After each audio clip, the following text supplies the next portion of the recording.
आपका स्वागत है TV7 आप तक में और मैं आपके साथ शाहिद बाबा। जब से हमास ने इजराइल पर हमला किया तब से लगातार कुछ ऐसे देश हैं जो इजराइल का समर्थन कर रहे हैं, तो कुछ ऐसे देश हैं जो फ़िलिस्तीन का समर्थन कर रहे हैं। इसी के साथ साथ कुछ लोग हैं जो फ़िलिस्तीन के समर्थन में अपनी रैलियां निकाल रहे हैं। पिछले कुछ दिनों की बात करें तो AMU में भी जो वहाँ के छात्र हैं उन्होंने फ़िलिस्तीन के समर्थन में रैलियाँ निकाली थी, हालांकि उन पर FIR हुई। फिलहाल ये तस्वीर हम आपको मानो कैंपस के अंदर की दिखा रहे हैं, जो यहाँ के जो स्टूडेंट हैं वो फ़िलिस्तीन के समर्थन में अपनी रैलियाँ निकाले हुए हैं, पैदल मार्च कर रहे हैं। तो आइए इनसे बात करते हैं और जानते हैं कि आखिरकार क्या रीज़न है कि फ़िलिस्तीन के समर्थन में रैलियाँ निकाले हैं। दिनों से लगातार हमास ने जो इजराइल पर वार किया उसको लेकर विवाद चल रहे हैं। कुछ लोग हैं जो फ़िलिस्तीन का समर्थन कर रहे हैं, AMU रैली निकाल रहे हैं, क्या इस विषय पर? मेरा बस हमारा यही मानना है, मेरा और पूरे मानव स्टूडेंट का यही मानना है कि हम हमेशा जुल्म के खिलाफ रहेंगे।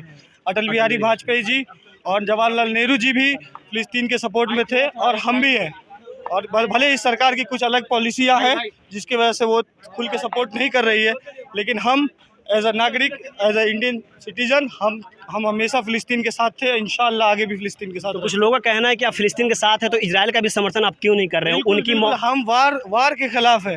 अगर बेगुनाह मारे जाएंगे तो हम उनके खिलाफ हैं, चाहे वो इजराइल के हो चाहे फ़िलिस्तीन के हो।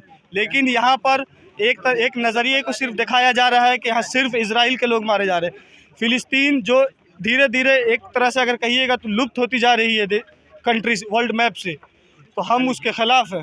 डर की बात नहीं है, जहाँ जहाँ जुल्म होगा अमन के लिए तो आवाज़ उठानी पड़ेगी, और अमन के लिए आवाज़ उठाना यही इस रैली का मकसद है। हम पूरी दुनिया को ये पैगाम देना चाहते हैं आज की इस रैली से कि जंग किसी भी मसले का हल नहीं है, और अमन लाजिम लाने के लिए भी जंग कोई हल नहीं है।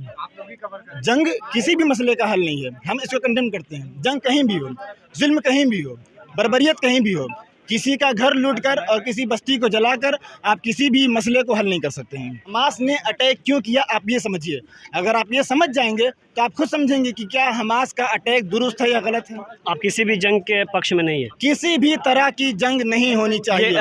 ये रैली कहाँ से निकली है, कहाँ तक जा रही है? Rally Habib Tanvir open theatre से निकली है और वहाँ पर मौलाना आज़ाद नसीरुद्दीन यूनिवर्सिटी के सारे बच्चे इकट्ठा हुए, और ये कैंडल मार्च है, अमन के लिए है, शांति के लिए। और ये मार्च बिल्कुल प्रोटेस्ट मार्च नहीं है जी, प्रोटेस्ट नहीं है, धरना नहीं है, एहतजाज नहीं है। हम संवेदना व्यक्त कर रहे हैं उन लोगों के लिए जिन लोगों की जानें गई हैं इस जंग में। दोनों देश के, इजराइल और फिलिस्तीन दोनों। इंसान को हम ना किसी जोग्राफिकल पार्ट में बांट सकते हैं, ना किसी रिलीजन पे हम उनके साथ बर्बरियत कर सकते हैं। और जो लोग जंग को और बर्बरियत को, जुल्म को फ़रोग़ दे रहे हैं, हम उनके खिलाफ हैं। जो ये पैदल मार्च निकाले हुए हैं, ये इनका साफ तौर पे कहना है कि जो जंग है उसके बिल्कुल ये खिलाफ है। अब जो प्रोटेस्ट हुए हैं जो इजराइल और फिलिस्तीन के लेकर काफ़ी सालों से ये विवाद चलते आ रहा है। फिर इस बार जैसे हमास ने फिलिस्तीन पे अटैक किया, इसको लेकर मीडिया में भी एक अलग भूमिका दिखाई जा रही है और इस पर कई तरह के सवाल खड़े किए जा रहे हैं। आज फिलिस्तीन के समर्थन में आप रैलियाँ निकाल रही हैं। पिछले बार भी AMU की बात करें तो वहाँ पर भी कुछ लोगों ने इसका समर्थन किया, लेकिन उन पर FIR की गई। तो इस पूरे कंट्रोवर्सी को आप किस नज़र से देखती हैं? जब हिस्ट्री में जाते हैं तो हम देखते हैं कि जो मिडिल ईस्ट का पूरा इलाका है, चाहे वो इसराइल हो, फ़लस्तीन हो, लेबनान हो, सीरिया हो, ये शुरू से विवादित रहा है बहुत ही सालों से। और लगभग आप पिछले 75 सालों से आप देखें तो हम ये देखते हैं कि जब से इसराइल बना 1948 से, तब से ये कॉन्फ्लिक्ट में है, इसराइल और फ़लस्तीन वाला इलाका। जब ये बना था तब ऐसा कुछ डिसाइड हुआ था कि 48% ज़मीन आप फ़लस्तीन को देंगे और 44% ज़मीन इसराइल रखेंगे। लेकिन आगे आने वाले 75 सालों में कुछ ऐसा हाल हुआ कि लगभग 12% ज़मीन जो है वो फ़लस्तीन के पास बची है। ये इसलिए होता है कि हर साल 2 साल पे जो है इसराइल जो है वो अटैक करते हैं फ़लस्तीन पर और उनकी ज़मीन छीन लेते हैं। नॉर्मल जो फ़लस्तीनी लोग रह रहे हैं, जो आम लोग हैं, जिनकी रोज़मर्रा की ज़िंदगी है, जो रोज़मर्रा को खा रहे हैं, कमा रहे हैं और जी रहे हैं किसी तरह से, क्योंकि हम जानते हैं फ़लस्तीन की इकोनॉमी की हालत वैसे भी सही नहीं है। तो वो जो नॉर्मल उनकी रोज़मर्रा की ज़िंदगी है वो बहुत ज़्यादा अफेक्ट हो रही है, क्योंकि वहाँ के हम जानते हैं कि इकोनॉमी इतनी स्ट्रॉन्ग है नहीं। तो वो लोग जो है बहुत सफ़र कर रहे हैं हर लेवल पे, मेंटल लेवल पे, इकोनॉमिकल लेवल पे जो है बहुत ज़्यादा सफ़र कर रहे हैं। मतलब हमास ने जो अटैक किया इजराइल पे, इन दोनों के बीच जो मीडिया की भूमिका है उस पर आपकी क्या नज़र है, उसको किस नज़र से आप देखते हैं? देखिए, दुनिया में मीडिया 2 तरह से है। एक तो मीडिया जो इजराइल की तरफ खड़ी है, एक मीडिया बहुत कम तादाद में जो है वो सच्चाई दिखा रही है। मतलब कि हमास ने क्या किया, अपने हक के लिए अटैक किया, यानी कि अपनी आज़ादी के लिए अटैक किया, लेकिन उसको पूरी दुनिया के मीडिया ग्रुप जो है वो दिखा रहे हैं ये कि ये आतंकवादी हमला। तो हक के लिए मतलब युद्ध करना, रॉकेट दागना ज़रूरी है या बात से, वार्तालाप से भी सही किया जा सकता है? देखिए, ये बात 1948 से चल रही है। 1948 से आज तक कोई बात से हल नहीं निकला। तो एक हम मिसाल से समझेंगे कि हमारे हिंदुस्तान में भी बहुत ऐसे लोग हुए, जैसे सुभाष चंद्र बोस है, वो भी आज़ादी के लिए अपना एक फ़ौज खड़ा किए थे। आज के दिन में उन्हें हम हीरो समझते हैं, लेकिन अंग्रेज़ क्या समझते थे? उन्हें आतंकवादी ही कहते थे।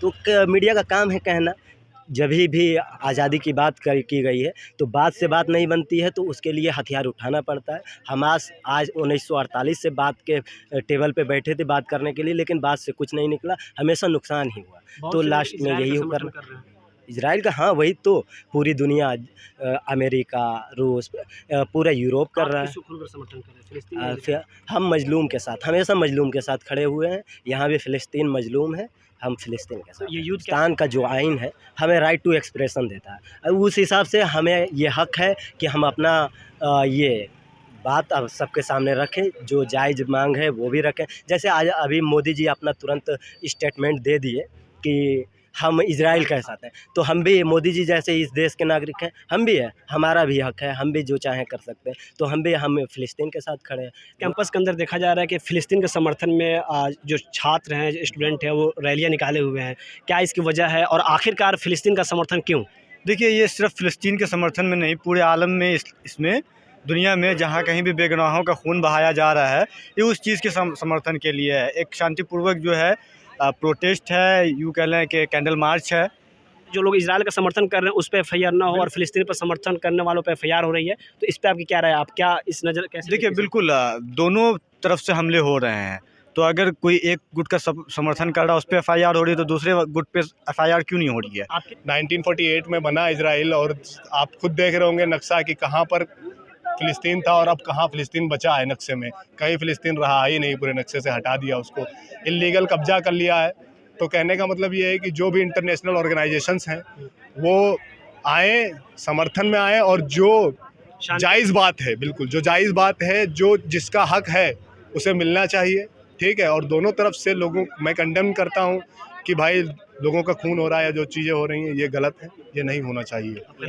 हमास ने जब से इजराइल पर हमला किया है, इजराइल ने भी लगातार जवाबी कार्रवाई कर रहा है, दोनों तरफ से गोले बारूद चल रहे हैं। अभी तक जो आंकड़े हैं उसके हिसाब से 2200 से ज़्यादा लोगों की मौत हो चुकी है, और जिस तरह से दोनों तरफ से कार्रवाई की जा रही है, जो रॉकेट दागे जा रहे हैं, उससे अभी लगता नहीं कि इतनी आसानी से ये जंग रुकने वाली है। फिलहाल मानू कैंपस के जो छात्र हैं उनका कहना यही है कि किसी भी हाल में जंग को रोकने की ज़रूरत है, और इस जंग में नुकसान दोनों तरफ का होता है। आप देख रहे हैं हमारे सहयोगी शकील आलम के साथ मैं शाहिद बाबा, टीवी सुना अब तक, मानू कैंपस, हैदराबाद।